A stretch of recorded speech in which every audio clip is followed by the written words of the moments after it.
Hello students, today's topic NORCET 6.0 जो 2024 का NORCET pre exam का questions paper है, उसका आंसर भी हम डिस्कस करेंगे। So let's start. Normal compression to ventilation ratio, normal compression to ventilation ratio 30:2. So the right answer is 30:2. So next questions, you can see here the next questions. While using a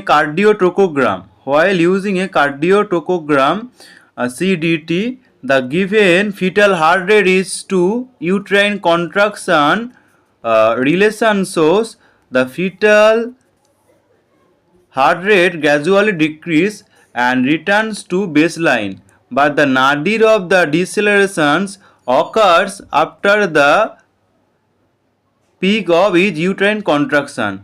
So यहाँ पर answer क्या होगा? यहाँ पर answer होगा late डिसलरेशंस। ठीक है, यहाँ पर आंसर होगा late डिसलरेशंस।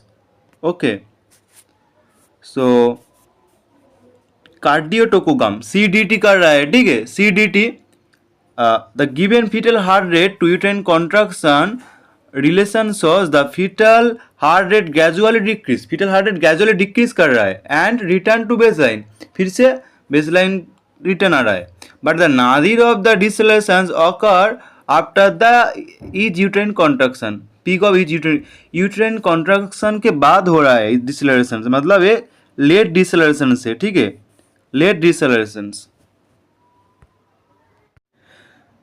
Contraindications of nasopharyngeal airway. Contraindications of nasopharyngeal airway is the answer skull base fracture. skull base fracture. skull base fracture में क्या होता है? nasopharyngeal airway contraindicated होता है। skull base fracture में क्या होता है? nasopharyngeal airway contraindicated. So next देखो यहाँ पर complications of high flow of ventilations, complications of high flow ventilations, high flow ventilations के complications क्या हो सकते हैं? यहाँ पर होगा न्यूमोथोरक्स। ठीक है, न्यूमोथोरक्स, द आंसर इज न्यूमोथोरक्स। न्यूमोथोरक्स क्या होता है? लंग्स में एयर भर जाता है क्योंकि यहाँ पर हाई फ्लो वेंटिलेशन दे रहा है। ठीक है, very very important questions for not set exam. Next questions, identify the FiO2 rate given venturi marks. यहाँ पे देखो एक वेंचुरी मार्क्स है। ठीक है, रेड कलर का वेंचुरी मार्क्स आप लोग यहाँ पर देख सकते हो, एक रेड कलर का वेंचुरी मार्क्स है यहाँ पर। ठीक है, ये रेड कलर का वेंचुरी मार्क्स। तो क्वेश्चंस में क्या बोला? यहाँ पर क्वेश्चंस में बोला कि FiO2 rate, FiO2 rate. So what is the FiO2 rate? Rate का FiO2 रेट कितना होगा? 40 होगा। ठीक है, रेट का FiO2 रेट 40। यहाँ पर गिन बोलता तो यहाँ पर 60 होता। ठीक है, यहाँ पर रेट बोला इसलिए 40, आंसर 40 होगा। Next question, A patient is having calcium of level 7 mg/dl। Calcium कितना है? Level 7 mg/dl। Normal calcium level in blood कितना होता है? Normal calcium level 8.6 to 10.4। ठीक है, 8.6 to 10.4 होता है, लेकिन यहाँ पर 7 है। ठीक है, यहाँ पर 7 है तो यहाँ पर हाइपोकैल्सीमिया है। तो हाइपोकैल्सीमिया में क्या होगा? ECG में प्रोलॉन्ग QT इंटरवल होगा। जो QT इंटरवल होगा वो प्रोलॉन्ग होगा, QT इंटरवल प्रोलॉन्ग हो जाएगा। नेक्स्ट क्वेश्चन देखो यहाँ पर, identify the abnormality seen in the patient pH 7.25, pH 7.25, PCO2 40 and HCO3 22. So is it metabolic acidosis, respiratory acidosis, metabolic alkalosis or respiratory alkalosis? So you can see here pH 7.25. So pH 7.25 means it acidosis, confirm acidosis. ठीक है, it's acidosis. Okay, and PCO2 normal level 35 to 45। सो यहाँ पर 40 है, मतलब perfect. ठीक है, और HCO3 level यहाँ पर कितना है? 22। सो HCO3 लेवल कितना है? 22। ठीक है, तो यहाँ पर जस्ट एसपीओ3 नॉर्मल लेवल कितना होता है 22 to 28 ऐसा होता है, लेकिन अगर 22 है एकदम उसके क्लोज है, तो इसलिए क्या होगा, ये रेस्पिरेटरी एसिडोसिस नहीं होगा, ये क्या होगा, ये मेटाबॉलिक एल्कालोसिस, मेटाबॉलिक एसिडोसिस होगा, क्योंकि यहाँ पर पीएच 7.25 है इसलिए एसिडोसिस हो रहा है, और यहाँ पर HCO3 में गड़बड़ है, ठीक है। तो यहाँ पर क्या होगा, मेटाबॉलिक एसिडोसिस होगा, ठीक है। So the right answer is metabolic acidosis, option 1 correct. Next questions, during suctioning the patient complaints of respiratory distress, suction के दौरान रेस्पिरेटरी डिस्ट्रेस हो रहा है, ठीक है, सक्शन के दौरान रेस्पिरेटरी डिस्ट्रेस हो रहा है, fast nursing action should be, जब सक्शन के दौरान रेस्पिरेटरी डिस्ट्रेस होगा तब क्या करना पड़ेगा, immediately remove suction catheter, immediately remove suction catheter immediately remove करना पड़ेगा। सो the right answer is option 1, immediately remove the suction catheter. Next questions, the earliest symptoms of hyponatraemia, hyponatraemia के अर्लीस्ट सिम्टम्स क्या होगा, अर्लीस्ट सिम्टम्स ऑफ हाइपोनेट्रीमिया मतलब क्या होगा, normal sodium level कितना होता है 135 to 145 ऐसे करके होता है मिली इक्विवेलेंट पर लीटर, ठीक है।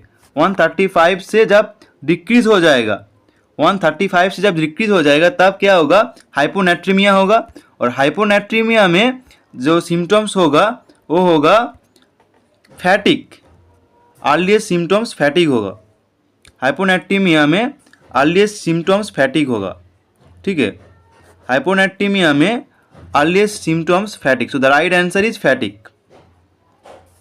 Next questions, the earliest sign of hypocalcemia, hypocalcemia में अर्लीस्ट साइन क्या होगा, ट्विचिंग होगा, हाइपोकैल्सिया में कैल्सीमिया में earliest sign twitching. So next questions, patient has BP 120/60, pulse 88, SpO2 99 and respiratory rate 23, ठीक है। So the patient should be classified in which trials, ये कौन सी ट्रायल्स में होगा, BP 120/66, pulse 88, SpO2 99, respiratory rate 23। सो यहाँ पर क्या होगा, ग्रीन, क्योंकि BP नॉर्मल है, पल्स थोड़ा सा ज़्यादा है, SpO2 नॉर्मल, रेस्पिरेटरी भी नॉर्मल थोड़ा सा ज़्यादा है, ठीक है।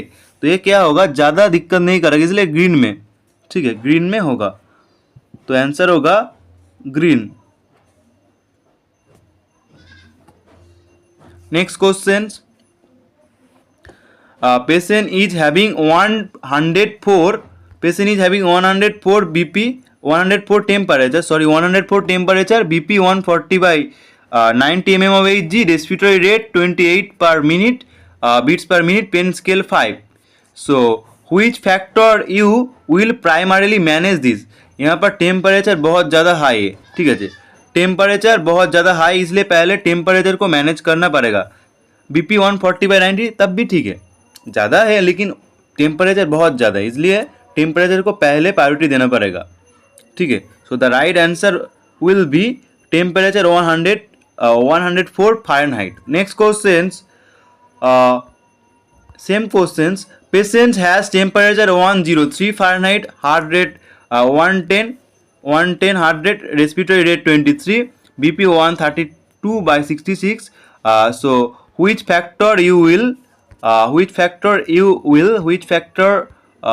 will primarily manage this patient? So the answer is temperature 103 Fahrenheit. So next questions, according to ABC, which of the following describes improper cardiac circulation? So the answer will be tachycardia, diminished pulse. So answer will be diminished pulse. So the answer is diminished pulse, क्योंकि जब circulation अच्छा नहीं होगा, जब pulse feel नहीं होगा, circulation अच्छा नहीं होने से पल्स में दिक्कत होगा जब कोई पल्स चेक करेगा. So next question, during IV administration which of the following drugs cause extravasation damage to site. Extravasations मतलब क्या होता है? एक्स्ट्रावेशंस मतलब जब जो टिश्यू होता है, जब जो टिश्यू होता है, टिश्यू से क्या होगा, टिश्यू लीक करके जब फ्लूइड बाहर आ जाएगा उसको एक्स्ट्रावेशन बोलते हैं. सपोज यहाँ पर देखो एक वेन है, वेन के अंदर ब्लड है, जब ब्लड बाहर आ जाएगा ब्लड बाहर आ जाएगा, लेकिन बॉडी से बाहर नहीं, स्किन में आके डिपोजिट हो जाएगा, तो क्या होगा वहाँ पर एक्स्ट्रावेशन बोलेगा. ठीक है. सो यहाँ पर ऑप्शंस देखो, कौन सी ड्रग्स देने से एक्स्ट्रावेशन हो सकता है. यहाँ पर आंसर होगा फेनिटोइन ड्रग्स एक्स्ट्रावेशंस करता है. So the next question, the transillumination procedure is done with transillumination procedure is done with venipuncture. आप लोग यहाँ पर एक इमेज देखो ट्रांसलुमिनेशन के.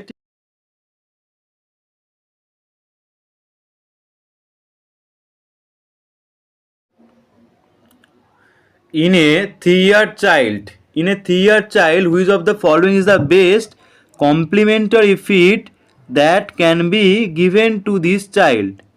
क्या यहाँ पर 3 ईयर का चाइल्ड है, ठीक है, 3 ईयर का चाइल्ड का कॉम्प्लीमेंट्री फीडिंग क्या होगा? यहाँ पर आंसर होगा दाल राइस. कॉम्प्लीमेंट्री फीडिंग मतलब जो मिल्क के सिवाय कोई और खाना, तो यहाँ पर बेस्ट होगा दाल rice. Okay. Next question, a child is on CPAP and hemodynamically stable.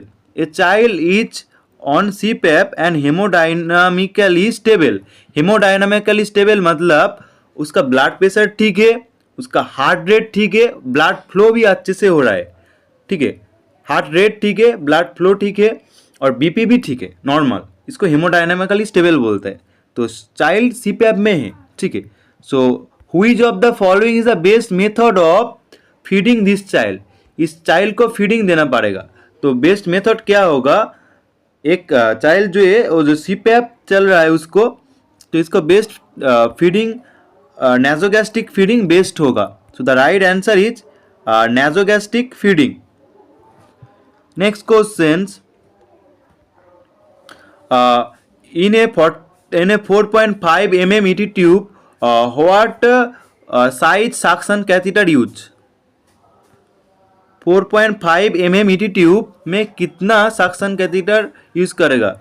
इसका क्या होगा? डायमीटर 10 फ्रेंच होगा. Right answer 10 French. Next question, who declared COVID-19 a public health emergency on? Who मतलब WHO. World Health Organization declared COVID-19 a public health emergency on 13 January 2024. 13 जनवरी को declare किया था. ठीक है, 13 जनवरी को डिक्लेयर किया था कि COVID-19 एक पब्लिक हेल्थ इमरजेंसी है. ठीक है. So next questions, the normal interval of QRS complex. Normal interval of QRS complex 0.8 second. So the right answer is 0.8 second. Normal QRS complex 0.08 second. 0.08 seconds. यहाँ पर एक देखो P QRS यहाँ पर T. ठीक है, जो यहाँ पर सपोज ये P है. ठीक है, यहाँ पर QRAS T. यहाँ पर बोला QRS कॉम्प्लेक्स मतलब ए जो है यहाँ पर जो पार्ट है QRS, इसको बोला है 0.08 सेकेंड इसका इंटरवल. ठीक है, QRS एक Q से लेकर S तक QRS interval 0. The flow rate of a drug is shown as 50 ml in 15 minutes. So the correct flow rate of the drug. So यहाँ पर ऑप्शंस देखो, यहाँ पर ऑप्शंस में हर एक हावर्स में दिया हुआ है. ठीक है, तो यहाँ पर क्या होगा 15 मिनट को पहले हावर्स में कन्वर्ट करना पड़ेगा. तो 15 मिनट मतलब यहाँ पर कितना हावर होगा, 15/60 मतलब यहाँ पर 1/4, 15 और 15 4 60, so 1/4. Now we will calculate the flow rate. So the flow rate will be 50/1/4, 1/4. So यहाँ पर आंसर क्या होगा, 50 into 4. So the answer is 200 होगा, ठीक है. तो right answer is 200 ml per हावर. अब लोग पहले क्या करोगे, 15 जो यहाँ पर है 15 मिनट को हावर्स में कन्वर्ट करने से 1/4 आया, ठीक है. उसके बाद फ्लो रेट का फॉर्मूला क्या है, पहले जो ml में दिया हुआ है मतलब कितना देना पड़ेगा वो पहले ऊपर, ठीक है. उसके बाद टाइम नीचे, तो 1/4, तो 1/4 जब ऊपर उठेगा तो 50 into 4 हो जाएगा, तो इसलिए 200. So the right answer is 200 ml per hour. So the right answer is 200 ml per hour. Next question देखो यहाँ पर. नेक्स्ट क्वेश्चन क्या है, for a patient dose of drug 200 mg BD, 200 mg BD, the available dose of the drug is 0.1 mg. यहाँ पर देखो 0.1 mg available. So the correct doses for 1 dose of the drug is, correct dose कितना होगा. यहाँ पर देखो correct dose calculation करने के लिए desired dose by available dose. Desired dose कितना है यहाँ पर, डिजायर्ड डोज यहाँ पर है 200 और अवेलेबल डोज कितना है यहाँ पर, जो आप लोग यहाँ पर देखो अवेलेबल डोज 0.1 ग्राम, ठीक है. तो डिजायर्ड डोज 200 mg और अवेलेबल डोज 0.1 ग्राम, तो 0.1 ग्राम मतलब 100 mg, ठीक है. अब 100 क्यों हो रहा है, 0.1 ग्राम मतलब 100 mg, 0.1 ग्राम मतलब 100 mg. So desired dose by available dose, so desired dose 200, available dose 100, so answer is 2. so answer is 2. यहाँ पर क्या होगा, 2 टैबलेट देना पड़ेगा. बहुत इजी है, वेरी वेरी इजी है, ठीक है. सो next question, desired dose of morphine for a patient 0.4 mg and available dose 1 mg. देखो यहाँ पर यूनिट सेम है mg, तो यहाँ पर किसी भी तरह के कोई ज़्यादा कैलकुलेशन नहीं करना पड़ेगा, ठीक है. तो यहाँ पर क्या होगा, देखो 0.4 डिजायर्ड डोज है, ठीक है. 0.4 desired dose, so desired dose by available dose we know the formula. So desired dose 0.4 और अवेलेबल डोज कितना है यहाँ पर 1, so 1. So the right answer is 0.4. 0.4 को 1 से भाग देने से 0.4 ही आएगा. सो द राइट आंसर इज 0.4.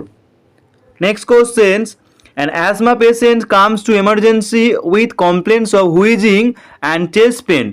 एक asthma patient है, उसका wheezing हो रहा है, chest pain हो रहा है. What should be the flow rate of oxygen for this patient? एक asthma patient है, उसका क्या हो रहा है, wheezing हो रहा है और chest pain हो रहा है, ठीक है. उसको कितना ऑक्सीजन पर मिनट देना पड़ेगा, 2 लीटर पर minute. Next questions. In a patient, apical pulse 80, and radial pulse 65. So identify the pulse deficit. Pulse deficit का फॉर्मूला क्या है, यहाँ पर देखो आप लोग. pulse deficit का फॉर्मूला, जो पल्स है ज़्यादा है 80 माइनस जो कम 65. सो 85 से 65 सब्सट्रैक्ट करने पर मिलेगा 15. So pulse deficit very very easy है और इम्पॉर्टेंट भी है. सो 80 से 65 माइनस होने से 15 आंसर होगा. So the right answer is 15. So you can see here pulse deficit will be 15 because 80 minus 65. So the right answer is 15. Next questions. In a newborn, Apgar score at 1 minute is 7. Nurse found that the baby's mouth corner is sustained with secretions of meconium. What is the next best step? उसका पाल्स उसका क्या है, 1 minute में 7 जो उसका Apgar score है, ठीक है। वहाँ पर माउथ में सिक्रेशन आ रहा है, मिकोनियम, मिकोनियम है, मतलब जो उसका मिकोनियम है वो एस्पिरेट कर लिया। तो क्या करना पड़ेगा नर्स को वहाँ पर, inform physician, prepare for resuscitation, नहीं, perform the suctions of mouth and nose, यहाँ पर माउथ एंड नोज का सक्शन करना पड़ेगा, ठीक है। The right answer is perform the suctions of mouth and nose. Next question, functions of zinc in diarrhea, functions of zinc in diarrhea. So the right answer is maintain hydration. So the right answer is maintain hydration is the right answer. Next question, a child having diarrhea shows sunken eyes. यहाँ के एक patient है, एक child है, उसका sunken eyes है, early thirsty, उसका पानी देने से मतलब वो ढोक ढोक के पी जा रहा है, ठीक है। उसके बाद देखो, when milk is provided to the baby eat drinks eagerly, eagerly मतलब उसका बहुत जोर से पीना आया है, ठीक है। Which type of dehydration is it? So यहाँ पर आंसर होगा इट्स ए मॉडरेट डिहाइड्रेशन, ठीक है। सीवियर डिहाइड्रेशन में क्या होता है, सीवियर डिहाइड्रेशन में अब पानी नहीं पी सकता उसको, ठीक है, वाटर नहीं इनटेक कर सकता इतना ज़्यादा डिहाइड्रेशन हो जाने से। यहाँ पर पानी पी सकता है मतलब उसका मॉडरेट डिहाइड्रेशन है, ठीक है, पर मॉडरेट डिहाइड्रेशन। तो यहाँ पर ऑप्शन में मॉडरेट नहीं होगा, तो देखोगे वहाँ पर साम डिहाइड्रेशन होगा। डिहाइड्रेशन का टाइप क्या होता है नॉर्मली, साम डिहाइड्रेशंस, नो डिहाइड्रेशंस एंड सीवियर डिहाइड्रेशंस, ठीक है। तो यहाँ पर क्योंकि मॉडरेट डिहाइड्रेशन है तो ऑप्शन में मॉडरेट डिहाइड्रेशन करना पड़ेगा। सो नेक्स्ट क्वेश्चन देखो यहाँ पर, according to WHO what is the management of second stage of labour? Second stage of labour में मैनेजमेंट क्या होगा? Monitoring fetal heart rate, monitoring fetal heart rate is the is meant to management of second stage of labor, monitoring fetal heart rate, fetal heart rate monitor करना पड़ेगा second stage of labour में। क्या होता है first stage of labour में, क्या होता है फर्स्ट स्टेज ऑफ लेबर में pain, from pain to dilatation of the cervix, second stage में क्या होता है dilatation cervix to delivery of the baby. तो यहाँ पर क्या होगा फीटल हार्ट रेट चेक करना पड़ेगा क्योंकि फीटल में डिस्ट्रेस हो रहा है कि नहीं, इसलिए। सो नेक्स्ट क्वेश्चन देखो यहाँ पर, a patient is having hyperventilation and CO2 level is below normal. Patient में क्या है हाइपर वेंटिलेशन से CO2 level below normal, normal से बिलो है। प्रायोरिटी नर्सिंग मैनेजमेंट इज क्या होगा paper bag breath, paper bag breath देना पड़ेगा क्योंकि यहाँ पर hyperventilation, having hyperventilation the CO2 below normal, so that's why it needs paper bag breath, paper bag breath देने से करेक्ट हो जाएगा, ठीक है। Next question, identify the ECG given below, very very important ECG you can see here, it's important for NORCET and all nursing exam, so check and I am giving you time, so check it. So options you can see here, atrial flutter, atrial fibrillation, sinus tachycardia, normal sinus rhythm। यहाँ पर क्या होगा it's a, you can see here and check the box and count the box and check PQRST। so यहाँ पर answer होगा sinus tachycardia, क्योंकि यहाँ पर देखो जो छोटा छोटा बॉक्स है यहाँ पर काउंट करो आप, ये जो यहाँ से यहाँ तक, ठीक है, मैं बोल रहा हूँ देखो यहाँ पर यहाँ से यहाँ तक जो छोटा छोटा बॉक्स है और काउंट करो, एक 12 बॉक्स में छोटा छोटा 5 बॉक्स होता है तो 10, 12, 13, ठीक है। तो यहाँ पर अभी 13 है, तो यहाँ पर क्या होगा जो कैलकुलेशंस का रूल से हार्ट रेट निकालने के लिए छोटा बॉक्स काउंट करेंगे तो यहाँ पर आप लोग 1500 से छोटा बॉक्स को भाग देना है, ठीक है। और यहाँ पर 12 बॉक्स काउंट करना है, मतलब यहाँ पर देखो 2 12 बॉक्स है, ठीक है। तो 2 12 बॉक्स है, यहाँ पर क्या होगा 300 डिवाइड 2 12 बॉक्स, तो यहाँ पर क्या होगा 150 आ जाएगा, क्या होगा 150, क्या होगा 150 जो टैकीकार्डिया इंडिकेट करता है। ठीक है, आप लोग याद रखने के लिए एक ही फॉर्मूला याद रख सकते हो यहाँ पर 300 से। ठीक है, यहाँ पर जो कितना बॉक्स है 1 2 3, यहाँ पर एक ए हाफ बॉक्स है। ठीक है, तो इसलिए यहाँ पर 2 बॉक्स आप लोग काउंट कर सकते हो। तो यहाँ पर 300/2 करने से यहाँ पर क्या आ जाएगा 150। So it's a tachycardia, heart rate tachycardia. ठीक है, so next heart rate increase मतलब 100 से टैकीकार्डिया। सो नेक्स्ट क्वेश्चन देखो यहाँ पर, the best position for doing lumbar puncture. Lumbar puncture, ठीक है, लंबर पंक्चर में बेस्ट पोजीशन क्या होगा? यहाँ पर ऑप्शन देखो पहले।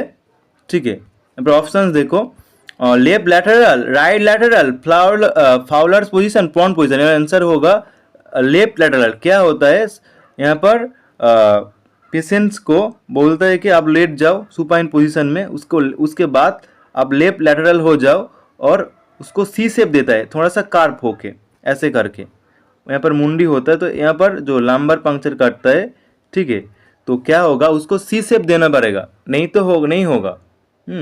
सी शेप देना ही पड़ेगा, थोड़ा सा कार्प होना ही है। ठीक है, पर बैठने के बाद सी शेप देना तो अच्छा है उसमें लंबर पंक्चर करने से, लेकिन वो लेटा हुआ है, उसका मतलब लेफ्ट लैटरल पोजीशन देने के बाद उसका थोड़ा सा फ्लेक्स करके वहाँ पर देना पड़ेगा। ठीक है, तो लंबर पंक्चर याद रखने के लिए यहाँ पर L4, L5 में क्या होता है यूजुअली जो लंबर पंक्चर किया जाता है, L4 L5 जो लंबर पंक्चर के लिए बेस्ट होता है। ठीक है, याद रखने के लिए। So next question, contraindication of nasal intubation. Nasal intubation में contraindication fracture of base skull. Fracture of base skull इस नाजल इंटूबेशन में क्या होता है, कॉन्ट्रा इंडिकेटेड होता है। Identify this instrument, identify this instrument. यहाँ पर देखो, यहाँ पर छोटा छोटा क्या है, यहाँ पर अच्छे से देखो। ठीक है, ये भी देखो, इसके बाद ऑप्शन देखो, यहाँ पर Allis forceps, Walsham forceps, Cheatle forceps, Kocher forceps. तो यहाँ पर चिटेल फॉर्सेप्स नहीं होगा, एलिस फॉर्सेप्स ही होगा। तो राइट आंसर 1। सो इट्स क्या होगा, the answer is Allis forceps. Allis forceps, it's Allis forceps, Allis forceps. Next question, identify route of drug administration. यहाँ पर डायरेक्ट मैं आंसर बोल देता हूँ, I am with Z track. तो I am with Z track, Z track में क्या होता है, स्किन को पिंच करना पड़ता है, थोड़ा सा स्किन को पिंच करके वहाँ पर देना पड़ता है।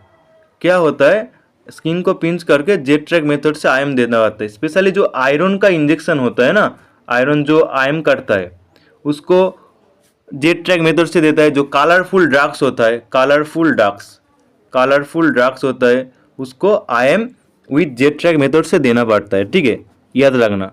Next question, maximum Bharat Ratna awards were given in which year. It's very easy, important question. 2024 में क्वेश्चन आया और 2024 में मैक्सिमम भारत रत्न अवार्ड दिया गया है। यहाँ पर आंसर होगा 2024। Very interesting. So next question, identify the odd one. यहाँ पर ऑड वन कौन सा है, क्रीम, बटर, घी, ऑयल। तो यहाँ पर ज़्यादा लिक्विफाई ऑयल है, इसलिए आंसर होगा क्या होगा, आंसर होगा oil. So the right answer is oil. घी भी नहीं होगा, बटर भी नहीं होगा, क्रीम भी नहीं होगा, सो ऑयल। और आप लोग यह सकते हो क्योंकि क्रीम मिल्क से आ सकते हैं, बटर मिल्क से, घी भी मिल्क से, लेकिन ऑयल मिल्क से नहीं, इसलिए आंसर होगा ऑयल। ये भी याद रख सकते हो। तो next, core body temperature can be measured. Core body temperature मतलब क्या होता है, कोर बॉडी टेम्परेचर मतलब बॉडी की internal temperature. Internal temperature, internal organ का जो टेम्परेचर होता है, इंटरनल ऑर्गन का जो टेम्परेचर होता है, ठीक है, उसको कोर बॉडी टेम्परेचर बोलता है। Core body temperature be measured using all the following method except. तो कोर बॉडी टेम्परेचर है, उसको कौन सी प्रोसेस से मेजर कर सकते हो, यहाँ पर ओरल कर सकते हो, रेक्टल कर सकते हो, इसोफेजियल भी कर सकते हो, लेकिन टेम्पोरल नहीं कर सकते हो। टेम्पोरल आर्टरी चेक करके आप लोग वहाँ पर कोर बॉडी टेम्परेचर नहीं माप सकते हो। तो आंसर होगा टेम्पोरल आर्टरी, क्योंकि यहाँ पर बोला except. So the right answer is temporal artery. Next question, in a 35-year-old female USG source and mass and CA125. A CA125 एक ट्यूमर मार्कर है, ट्यूमर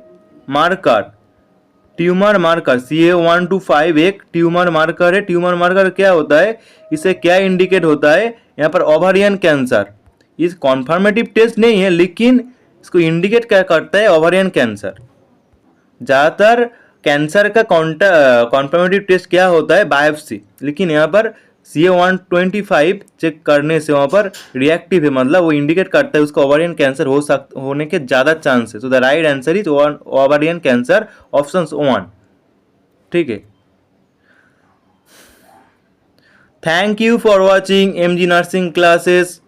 थैंक यू। आप लोग पार्ट 2 भी देखोगे, बहुत जल्द आ जाएगा। पार्ट 1 में मैं 40 क्वेश्चन डिस्कस कर चुका हूँ, पार्ट 2 में और जो 40 क्वेश्चन है वो भी मैं डिस्कस कर दूंगा, आप लोग देखोगे। Thank you for watching MG nursing classes.